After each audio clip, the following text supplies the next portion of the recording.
بسم اللہ الرحمن الرحیم۔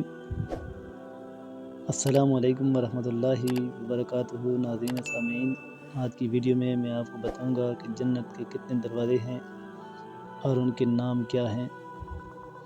حضرت سہل بن سعد رضی اللہ تعالیٰ عنہ رسول اللہ صلی اللہ علیہ وآلہ وسلم سے نقل فرماتے ہیں، آپ علیہ السلام نے ارشاد فرمایا کہ جنت کے 8 دروازے ہیں، ان میں سے ایک دروازہ باب الریان ہے، جس سے صرف روزہ دار داخل ہوں گے۔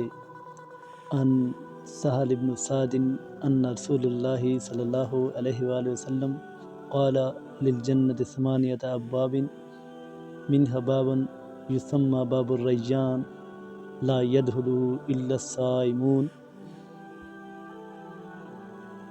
بعض علماء نے حدیث کو سامنے رکھ کر 8 دروازوں کے نام یہ ذکر کیے ہیں۔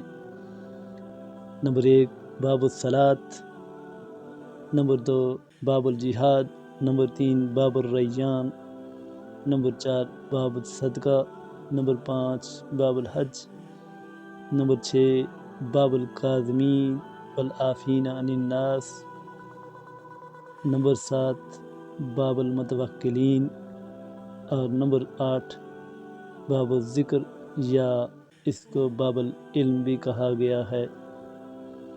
حضرت ابن مسعود رضی اللہ تعالیٰ عنہ کا یہ قول نقل کیا گیا ہے کہ جنت میں ایک حور ہے جس کو لعبہ کہا جاتا ہے۔ جنت کی تمام حوریں اس کے حسن پر حیران ہیں اور اس کے کندھے پر ہاتھ مار کر کہتی ہیں کہ اے لعبہ، تیرے طلبگاروں کو تیرے حسن و جمال کا علم ہو تو وہ خوب کوشش کریں، یعنی عمل صالح کر کے تیرے مستحق بن جائیں۔ ان کے پیشانی پر لکھا ہے کہ جو شخص یہ پسند کرتا ہے کہ اس کو میرے جیسی حور ملے تو اس کو چاہیے کہ میرے پروردگار کی رضا والے اعمال کرے۔ حضرت جابر بن عبداللہ رضی اللہ تعالیٰ عنہ فرماتے ہیں کہ رسول اللہ صلی اللہ علیہ وآلہ وسلم نے ارشاد فرمایا، جو شخص ایمان کے ساتھ 3 عمل کر لے،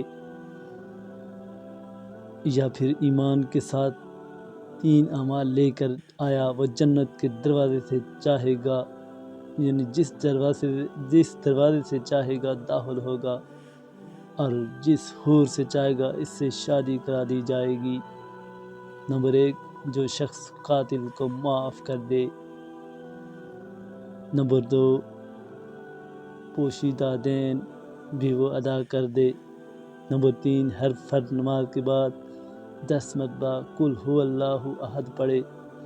حضرت ابوبکر نے کہا، یا ان میں سے ایک کر لے یا رسول اللہ صلی اللہ علیہ وآلہ وسلم۔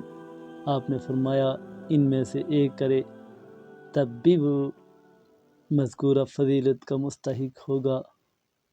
عن جابر ابن عبداللہ قال قال رسول اللہ صلی اللہ علیہ وسلم، ثلاث من جاء بہن مع الایمان دخل من ای ابواب الجنة شاء وزوج من الحور العین حیث شاء، من عفا عن قاتلہ او ادا دینا خفیا وقرأ فی دبر کل صلاة مکتوبۃ 10 مرات قل هو اللہ احد۔ قال فقال ابو بکر او احداہن یا رسول اللہ صلی اللہ علیہ وسلم، قال او احداہن۔